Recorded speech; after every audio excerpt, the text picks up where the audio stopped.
Hey everybody, welcome.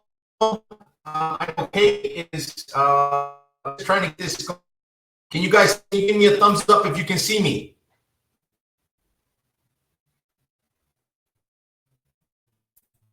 Can you guys hear me? All right. So what I'm going to do is we're going to improvise. Hey, hey. I'm going to improvise. I'm going to bring Kate on.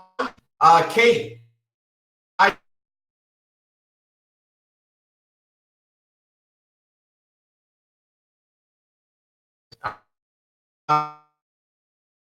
Bring you into guys, thank you so much for hanging in there with us. As you guys know,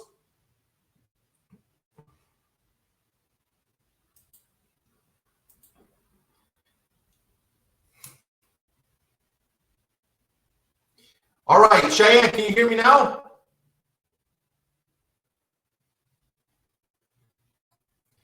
All right, guys, hang in there. We're having some serious technical difficulties, but we'll promise we'll get you guys here going.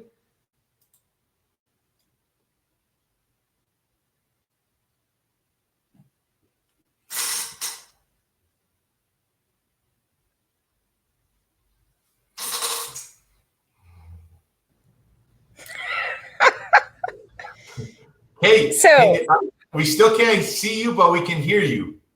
Can you guys see Will? They can. I think they can see me, but they can't see you. Yeah. No, they can't see either of us. I can't see you either. Oh, really? Because I can't. Can you see yourself on the image? Nope. Like I can see myself on the screen right now. I can't. Okay, y'all stop laughing. Hey guys, we're having two teachers having technical difficulties. It's just what happens. I think it's Crowdcast because it was fine at work and now it's not. Yeah. All right, guys, can you see me now? Okay, now I see you. Okay. So Kate, how about going up to the right and where it says toggle the HD or toggle the HD, whatever it is, and see if that works. There you go. It's coming up. Can you guys see Miss Reagan? Ah! Can you hear her? All right, let me try to bring you back on the screen real quick. Okay. Sorry, guys. Hey, but you have some dedicated students here because they're sticking with you tonight. In my life, they would have been gone already. So you have some really dedicated students here. All right, so let's see. Let me see if I can get you back here. Okay. Yeah, they're good ones. Yeah, they're awesome. Okay, so I invited you back on the screen. Can you, Kate, can you share your slides with me so I can see if I can project them for you? Yep. I sent them to you in Slack.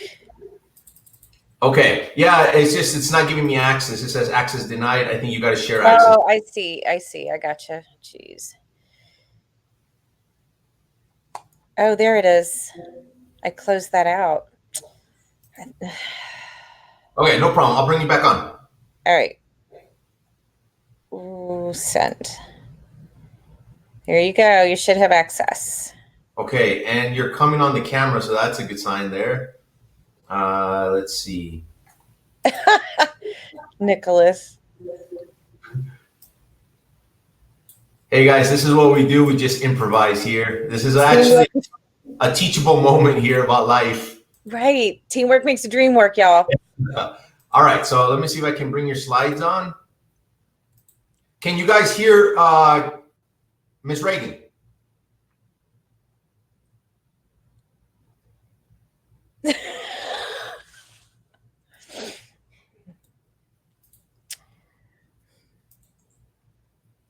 Okay, well, this is the wrong presentation.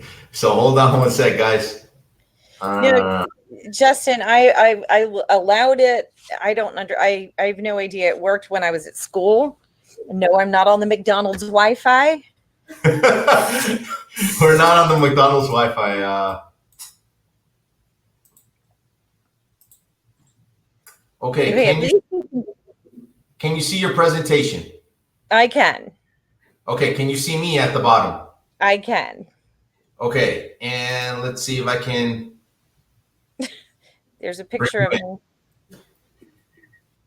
Well, so let's improvise. I mean, I can go through your slides, and the most important thing is that the students get what they need. Is this your slide? Okay. Yes, sir. Okay, so you let me know, and I'm here to just support. All right, great. So guys, yeah, right, exactly. It's a co-hosting situation, a double host. You guys, you're welcome. So let's see. In the stream, I'm going to whip through this stuff so I make sure I have enough time for y'all's questions. So we're talking about female patriots. We are talking about how women helped with the revolution, before the revolution, and during, and their roles how they changed after.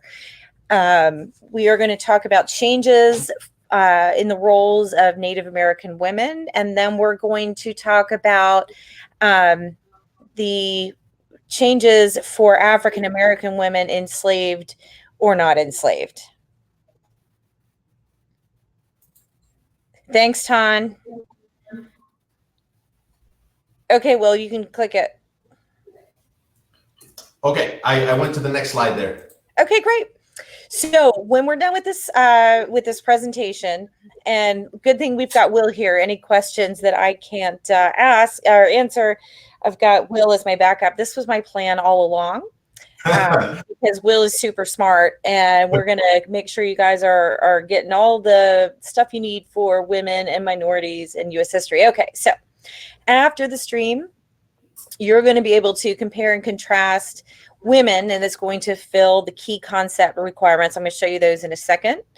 You're going to be able to connect the previous knowledge that you've learned about period 3 with this new knowledge that you're getting in period 3, and you're going to be able to describe social and political contributions that women made in period 3. Okay. Here are the two key concepts that you are going to be looking at. Well, okay, there you go. Key concept 3.12c, we're going to be talking about, you see it's talking about American independence, and then down at the bottom, including political activism of ... women. And 3.2 ID, we are going to be talking about Republican motherhood, excuse me, and the changing roles of women after the revolution. Okay. Okay, so the Daughters of Liberty, who do you think they might have been teaming up with?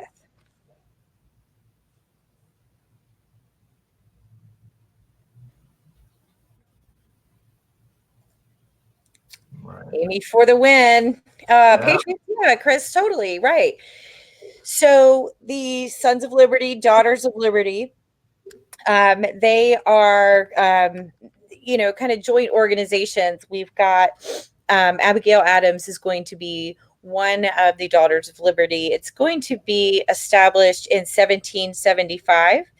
It's not a formal organization, so I'm not even actually sure if they mentioned it in our textbook, but there's not something that people went and signed up and they decided that, they were going to wear T-shirts and buttons, but it was an organization nonetheless. So looking back, we can call it that. They are going to help the revolutionary movement by helping to resist Britain, right?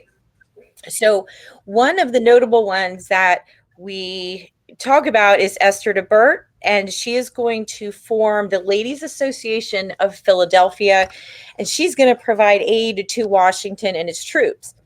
So we're talking about Philadelphia. I know you all know someone who went there recently. What if Washington's in Philadelphia? How is he? How is he getting over to New Jersey?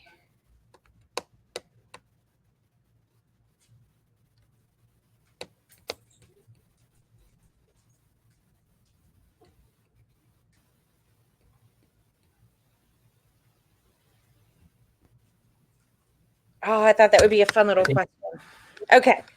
I think you're stuck on that one. So Okay. Yep. I'm going on. So, how else are women helping? Well, they are organizing the boycotts, non-consumption of British goods, and non-importation. So we're talking about tea, textiles, sugar. So with textiles, you're talking about clothing and cotton and what kind, that kind of stuff. So because they're at home alone ish, with their men either at the Constitutional Convention or they're fighting in the war, like George Washington, they're going to be the ones spending the money and making the decisions and keeping up the home. So they're going to play a key part in, trying to financially mess around with the Brits. How are you feeling? Thumbs up, thumbs down. Questions? So, Ms. Regan, what is a boycott there? Because some students might not know. So, how would you describe that?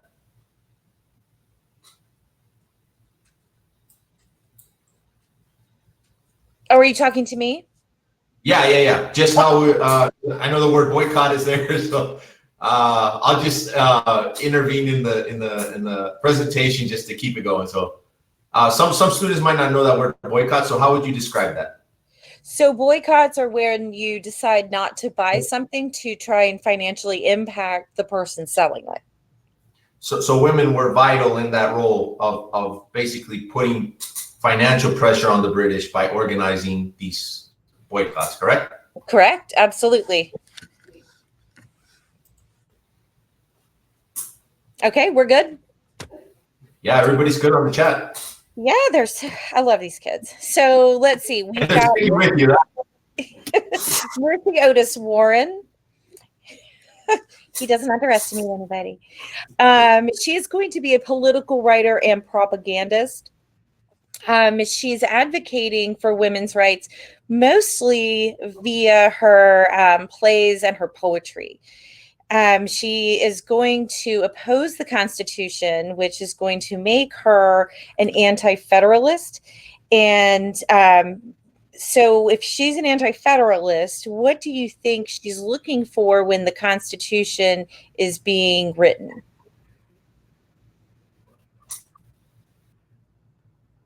No.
All right, guys, we're back here, and we're going to try again. Christopher, Amanda, Diana, thank you guys for hanging in there with us.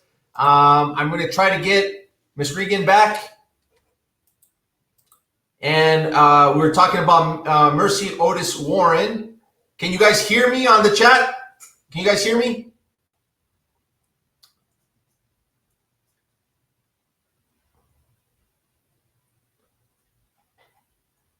Okay. So it looks like Miss Regan is she was kicked off the stream. So I'm going to go ahead and continue on here. So remember, for this stream, we are talking about women in the 19th century. So the whole focus of this stream is the 19th century woman. And when we're talking about the 19th century, what era are we talking about?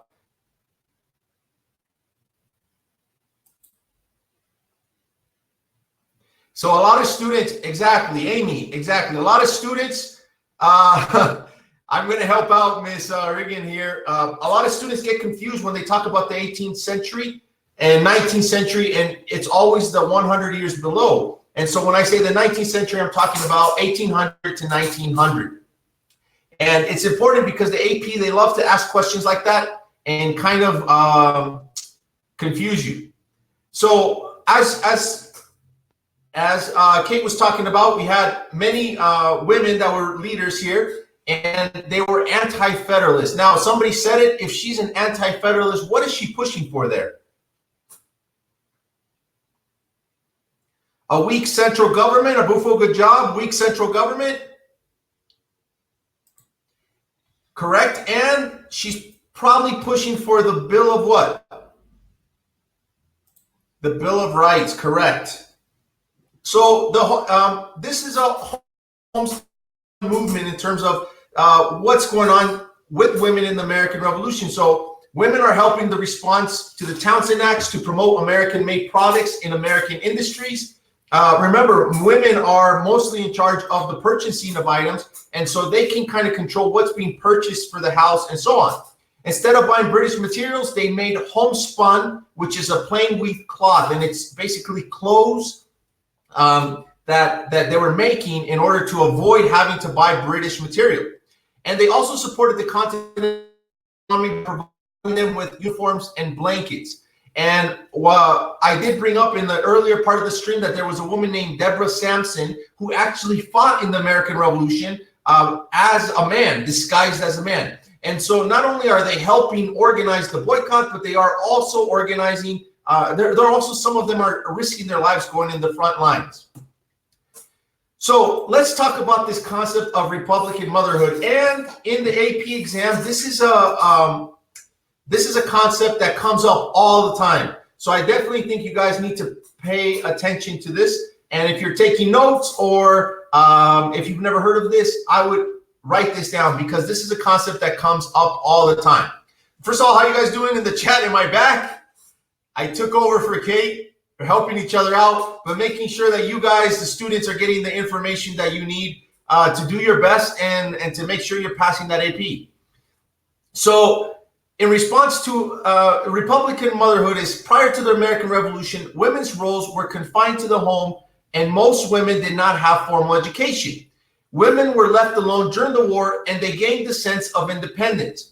And during the Enlightenment, men began rejecting the idea of 100% male superiority. Now, Kate made a joke there, saying that now it's only 90%, especially when it comes to education.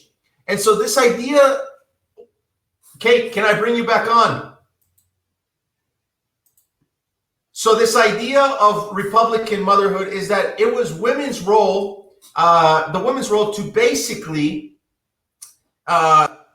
imbue the next generation with republicanism, with the ideas of what it means to be run a republic or a democracy. So I think Ms. Regan is back. Can you hear her? Can you talk? Can you hear me? I can hear you. All right, you're back. Okay. All right. Let's see here. So we've got Republican motherhood. I can't believe I keep getting this little icon. Anyway, so when we're talking about remember we were talking about women boycotting. They were at home alone, keeping the farm and the house running, yada, yada. They were the one in charge. So they're going to get a sense of independence, right? So where do you think, what could you compare that to? The women getting a sense of independence because they were being left alone.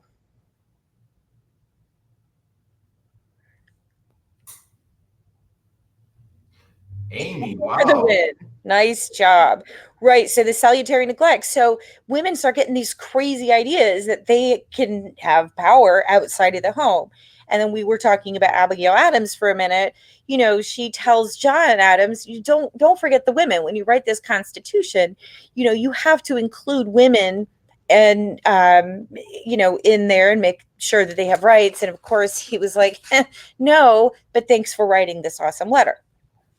Okay, so as Will was saying, we've got men began thinking that women could do things. And you know what? After you're done cooking and cleaning and all that, let's go ahead and make sure that you raise the Republican ideal children, right? They are going to come up with all these Republican lessons, and they're going to learn how to read and write. Because remember, Jefferson was saying that education is what is going to keep democracy going. So if you're teaching the children, you know, ways to learn about democracy, reading, writing, that kind of stuff, then you're going to keep democracy going. Okay. So then, go ahead. Thank you.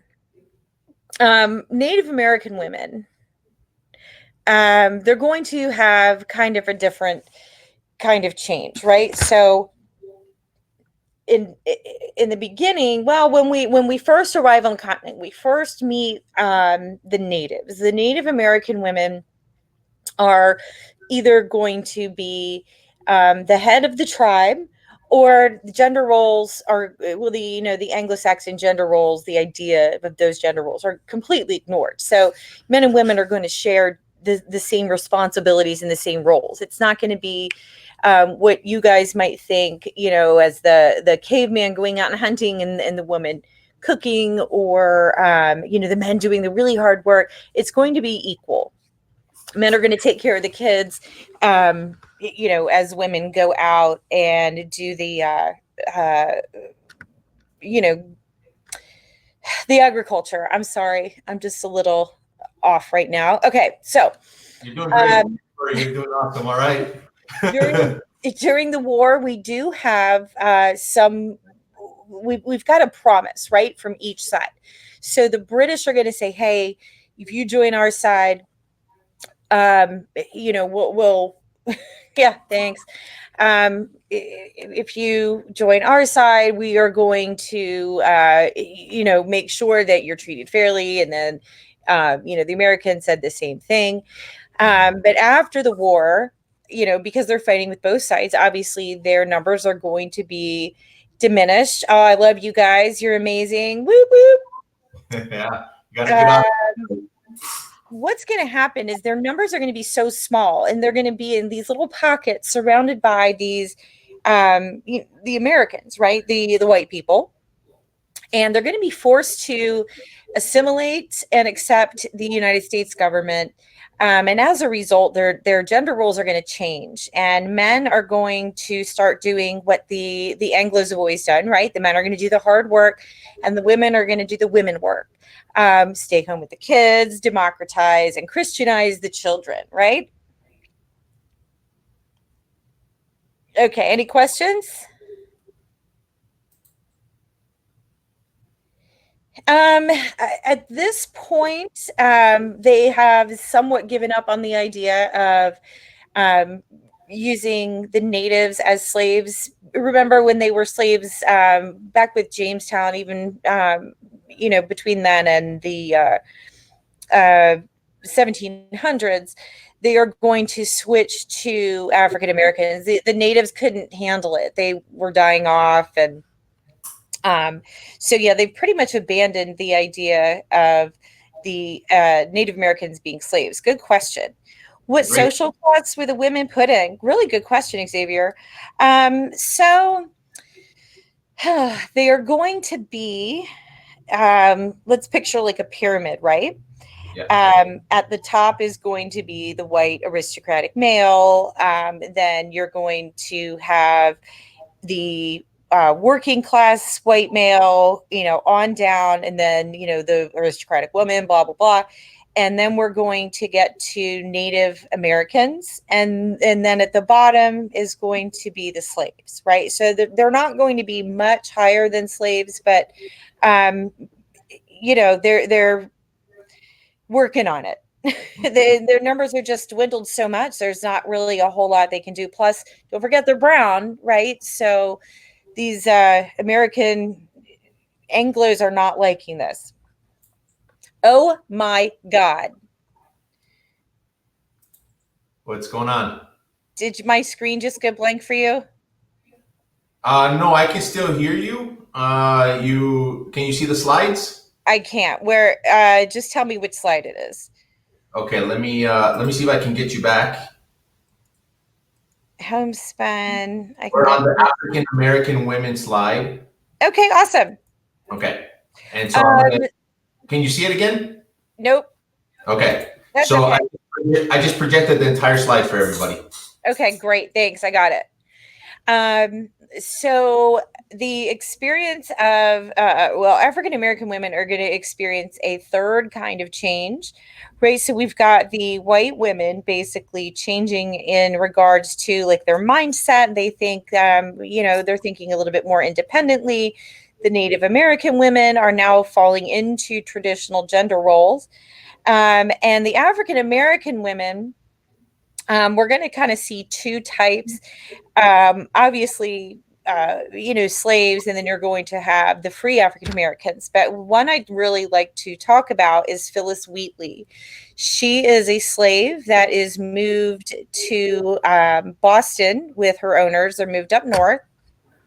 And she's going to become a poet and a writer. And her owners were very liberal-minded, open-minded, and they encouraged this. She, at one point, even helped their children to read and write. So she becomes an incredibly famous poet. And she is going to write a poem to King George and write a poem about King George, and thank him for repealing the Stamp Act, which we know she probably regretted because then they turned around and did all this other nasty stuff to the colonists. But, especially being from Boston, I'm sure she wished she could have unpublished that, but that's all right. She's also going to write poems praising George Whitefield. Now, who was George Whitefield? Oh, that's a great question. Let's see. I actually talked about this yesterday in my stream. Oh, yeah, you did with the Great Awakening. There we go. Nice, Arthi. There's a pastor. There is a pastor, a preacher, but Arthi right here has the closest answer. Who says he's the preacher during the First Great Awakening. So he's actually one of the two preachers. The other one being Jonathan Edwards. But yeah, that's exactly right. I'm not sure, Miss Regan. Can you see the chat as well? I can. Okay, all right, good. So I that's why I was reading it off, just because I thought you couldn't see it. So yeah, right. Sorry, I can see it. Okay, awesome. Good job, y'all. Good job. Okay, so if you've got Phyllis Wheatley, who is an African slave, and she's writing about George Whitefield, what does that tell you about her? What does that tell you about her as a person? That's a good question.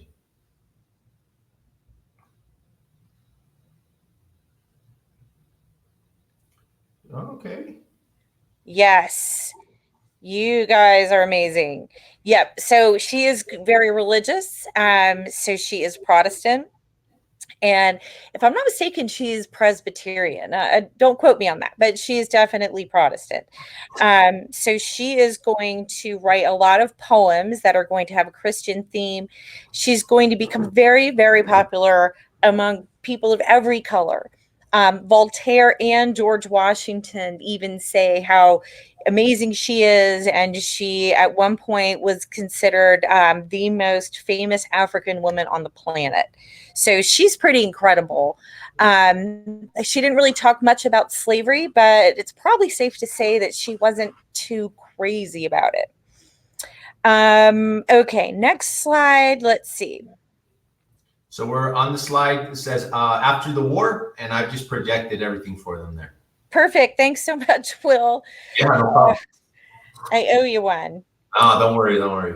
So at the end of the war, right? So we've got a lot of people, even a lot of the slaves maybe escaping north, or maybe they're in the army and they're up north, but they get to ports in New York and they flee to Britain. So 42% of these slaves that flee to Britain are going to be women. Unfortunately, a good number of those, men and women, are going to be returned to slavery in the Caribbean. But we do have a fair number who are going to experience their freedom in Europe, because, as you know, Europe has already abolished slavery. The free Black women who are going to stay in the North or in Europe are going to be very influential with abolition and suffrage, kind of like when we were talking about, like when you get a taste of freedom, like these women are eating taste of freedom, and they're trying to spread this.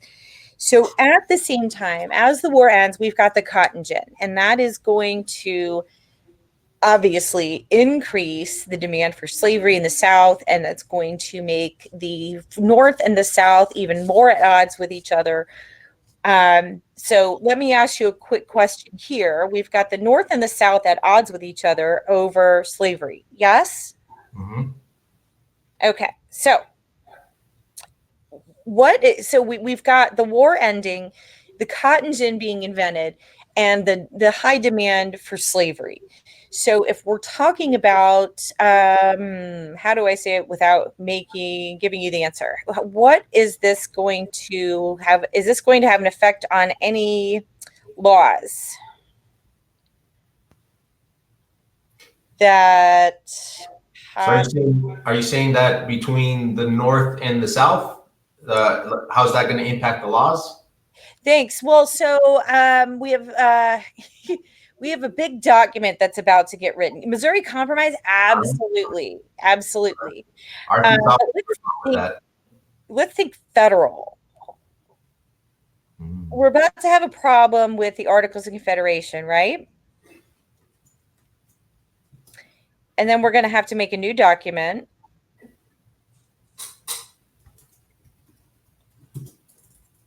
You got it. So the Constitution. Yes, Amy, and that's absolutely where I'm trying to go with that. The Constitution, they've got this huge demand for slaves in the South, and they have almost been fractured immediately off the bat. Articles of Confederation fail, so they write the 3/5 compromise into the Constitution, so they can avoid even worrying about it. Great. So there's an obvious problem, not that slavery is not a problem, but maybe even a bigger problem is going to be that the pregnant slaves are going to be forced to work, and this is all a result of the cotton gin, because they are getting so much profit. They are going to be forced to work well into their pregnancies. There's absolutely no consideration made to them. These slaves are going to essentially build the South. Children are going to be often sold from their parents, and it's really going to make this a difficult situation for the African Americans to really create any kind of stability in the future. Okay, I think there's a slide there that I forgot to delete, Will. Okay, it says the end of salutary neglect. Yep, skip it. All right, guys, close your eyes. And now we are at the end where it says, thanks for coming. Okay, great. So we have some time left. I want to know what you guys think, and what are you thinking about this? What questions do you have? You've got two of us here to help you out with anything.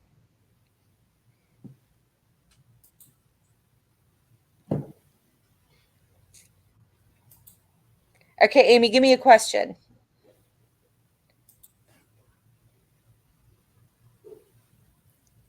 Amy, give me an emoji. Are you still with me? So I got a question out there for everybody. Oh, okay. This is kind of off topic, but do we have to know George Whitefield preached specifically? What do you say to that, Miss Regan? No, no, not specifically. What you're going to want to know is how. I mean, okay. So the big idea with George Whitefield is going to be that he is kind of the backbone of this Great Awakening, right? And it's going to bring the colonists together, and this is going to be the stepping stone to the idea of independence and the idea of being united, right? Will, I'll tell you what, tell me about the words are escaping me right now. The fire and brimstone. I think, are you thinking about the sinners in the hands of an angry God? Yes. Okay, so I think more specifically, that's the one that's usually tested. If we're gonna kind of just talk about the test, that's the one that's mostly brought up in the test, is this sermon by Jonathan Edwards called Sinners in the Hands of an Angry God. We did talk about it yesterday. And George Whitefield, I mean, he was also a preacher. He was from Britain, and he toured the colonies relentlessly. Yesterday, I brought up that he did 350 essentially revivals in 1 year. That's like 10 days of rest. So this guy was a prolific preacher, but I don't specifically know anything that, like a specific sermon that students should know. I think as long as they know exactly what you brought up, they're going to be fine. So I got a question for you, Ms. Regan. So I know this stream was about the role of women. What do you think? And we looked at the different, like African American, Native Americans. We looked at white women. What do you think are the most important points that students can pull out of this to remember? That just how different women were impacted, or how would you explain that? So, guys, when we're talking about the test, you're gonna start seeing. I mean, you guys only see the test once, but I keep seeing, and we'll keep seeing more and more emphasis on minorities and women. So, when you're looking for outside information, and you run out, okay, I talked about George Washington, I talked about John Adams. Like, now what? So now you're going to have more outside information to draw on.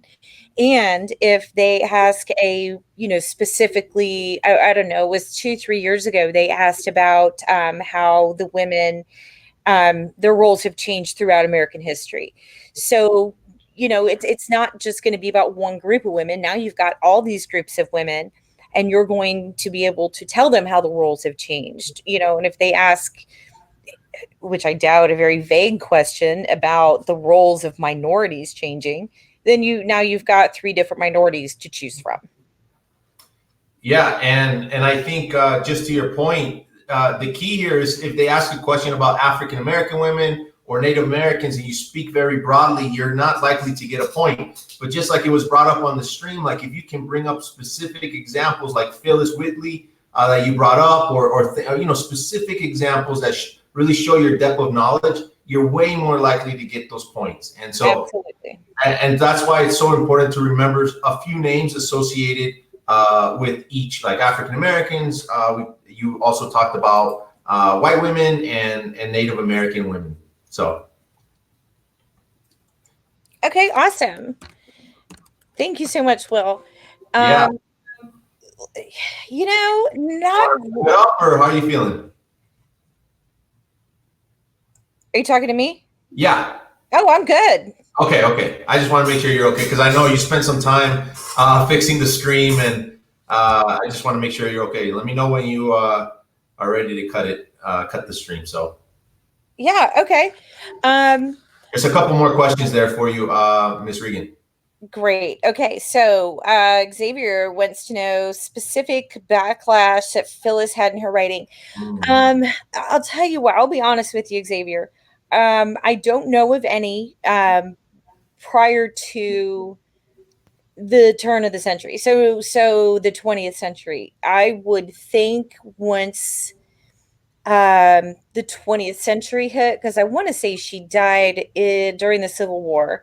I want to say she was probably discredited quite a bit because of her color, or ignored for her work. But I think in the 70s they started giving her posthumous awards. So I don't think while she was alive, no.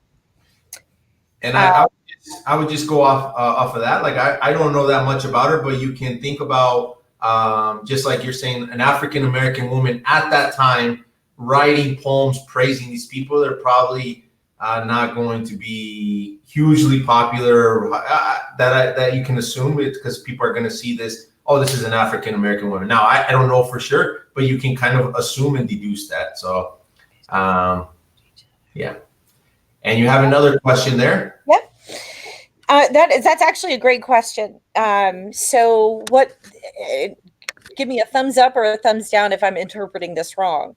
It looks like what you're asking are based on class, are women like snarling at each other or are they getting together?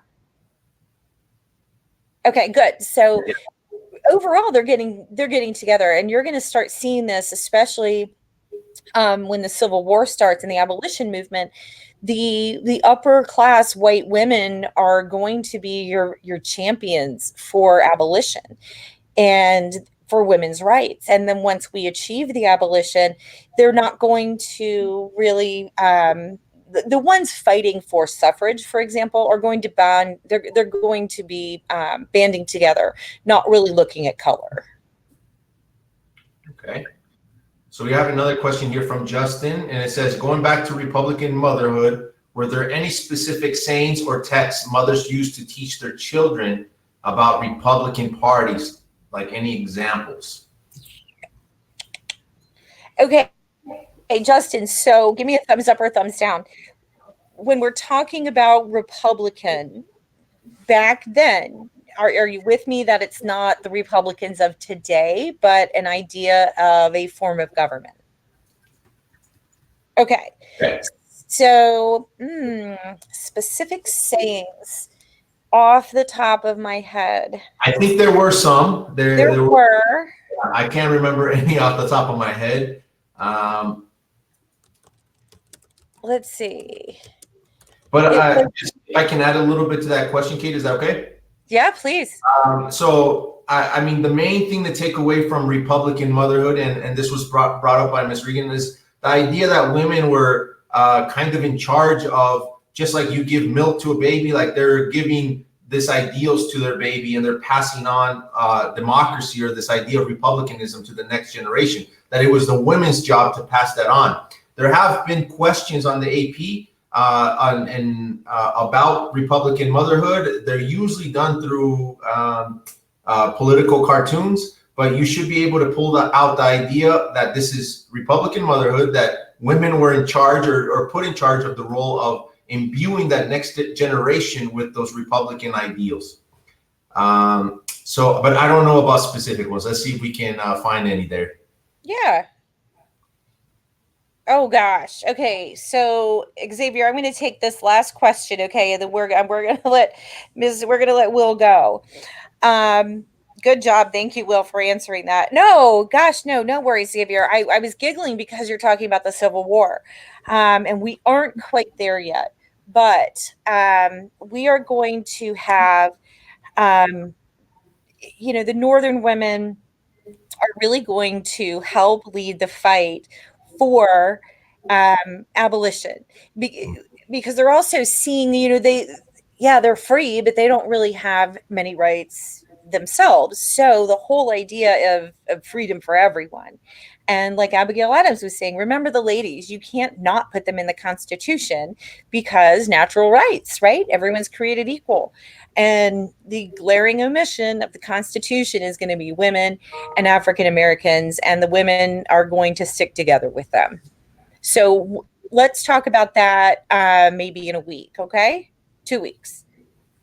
Well, all right, Kate. Well, thank you so much. This is amazing, actually, that all these people stuck with you. Not that they stuck with you. I mean, obviously, this is a great, you're a great source of knowledge, and to share this. Thanks. They hung in there during the technical difficulties. That says a lot about everybody in this chat. You know, I kind of went on there because I wanted to see my colleagues. I know you're my colleague on Fiveable. And I just happened to be like, oh my God, there's technical difficulties. Let me see if I can help. And it kind of worked out. Thanks. Yeah, I'll tell you, I know that my kids are great, but those of you that aren't my students, there's quite a few in here that are not my students. You guys are amazing. All of you, my students are amazing. And thank you so much for putting up with this, these technical difficulties. And thank you again, Will, for stepping in and giving me a hand, giving us a hand to try and make this, work. I think it went very well. So thanks, guys. Thank you, Miss. Is it Regan or Reagan? It doesn't matter. Okay, Miss Regan, thank you so much. I hope you guys have a good night. And I don't know if you want to say bye to everybody. Bye. Bye. And I'll send you how many students logged on at